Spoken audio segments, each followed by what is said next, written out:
శ్రీమాత్రే నమః. పవిత్రమైనటువంటి దసరా నవరాత్రుల్లో రెండవ రోజైనటువంటి ఈరోజు పంచముఖ స్వరూపిణి పంచహస్త స్వరూపిణి అయినటువంటి సాక్షాత్తు ఆ అమ్మవారు పుస్తకధారిణి అంటారు. ఆ గాయత్రి అమ్మవారి అలంకారం ఈరోజు 4వ తారీఖు 10వ నెల 2024 శుక్రవారం.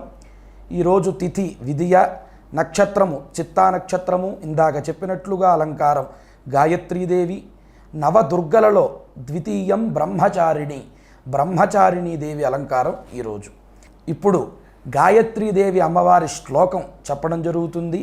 ఎవరైతే ఈ గాయత్రి అమ్మవారి శ్లోకం వింటారో, ఎవరైతే ఈ శ్లోకాన్ని చదువుతారో వాళ్ళకి జ్ఞానాన్ని అమ్మవారు ప్రసాదిస్తుంది. సభక్తికంగా నమస్కారం చేసుకుని ఈ గాయత్రి అమ్మవారి శ్లోకాన్ని వినండి.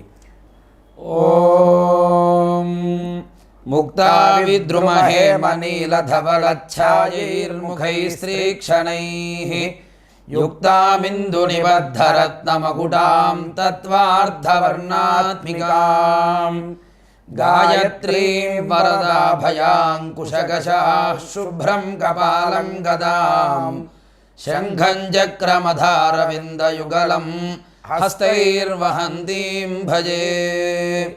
అందరూ కూడా ఈ గాయత్రి అమ్మవారి శ్లోకాన్ని శ్రవణం చేయటం ద్వారా, వినటం ద్వారా, చదవటం ద్వారా అమ్మవారి యొక్క జ్ఞాన ప్రసాదాన్ని పొందగలరు. శుభం జయం.